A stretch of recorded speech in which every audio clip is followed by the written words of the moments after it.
శ్రీకృష్ణుడి పరమాత్ముడి అవతారం మరొకసారి చూడబోతున్నారు. అద్భుతమైన ప్రదర్శన. ఒక్కసారి కరతాలతో చప్పట్లు వెల్కమ్ చేయాలి. Give a big round of applause. కల్కి అవతారం ఎలా ప్రారంభం అవుతుంది? మరొకసారి పరమాత్మని రూపం, మరొకసారి దివ్యమైన రూపాన్ని చూడబోతున్నాం. 7th క్లాస్ విద్యార్థుల ద్వారా అద్భుతమైన ప్రదర్శన. Once again get ready for the dance by 7th class student.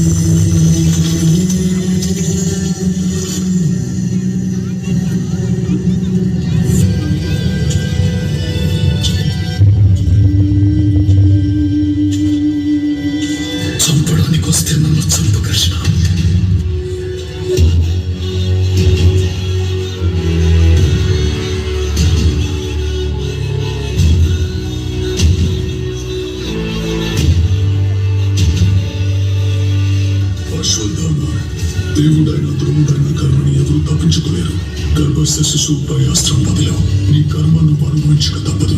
ఆకాశంలో సూర్యుడు లేనప్పుడు, వాయువంతా విషం నిండినప్పుడు, గంగలో చివరి చుక్క ఎండిపోయినప్పుడు, ఈ మణి మళ్ళీ నీ దగ్గరికి చేరిన రోజు అదే సమయం. అంతవరకు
మానవాళి బ్రతుకు మలుగుతున్నదా?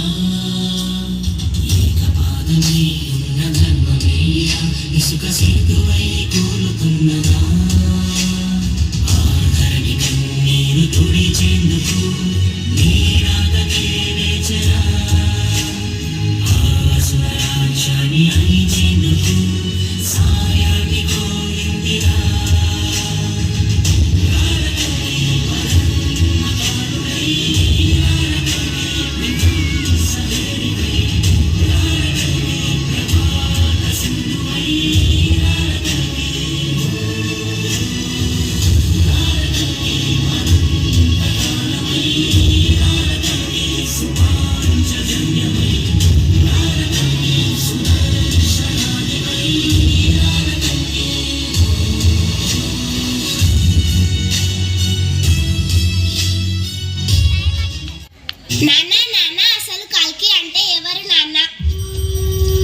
కల్కి అనగా శ్రీ మహావిష్ణువు దశావతారాలలో 10వ అవతారం తల్లి.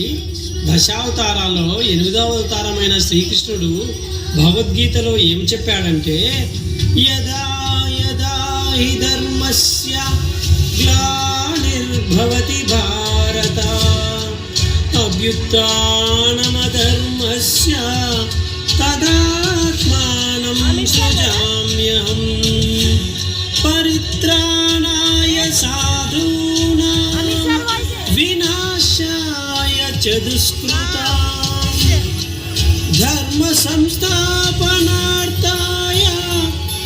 సంభవామి యుగే యుగే సంభవామి యుగే యుగే. ఎప్పుడైతే ధర్మము క్షీణించునో, అధర్మము ప్రబలునో, దుష్ట శిక్షణకై, శిష్ట రక్షణకై, ధర్మ సంస్థాపనకై ప్రతి యుగమునందు నన్ను నేను సృష్టించుకుంటాను అని శ్రీకృష్ణుడు చెప్పాడు.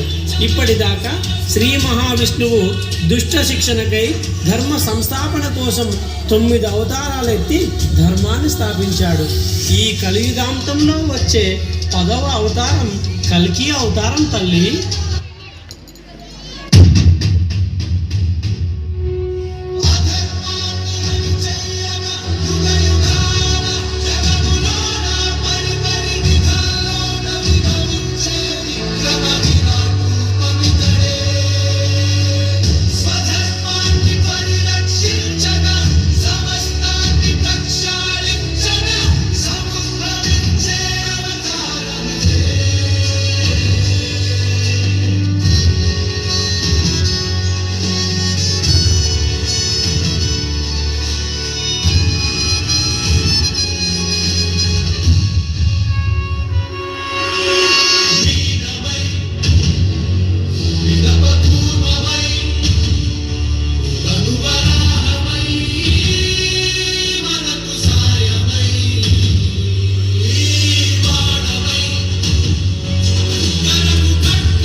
శ్రీ మహావిష్ణువు దశావతారం కల్కి.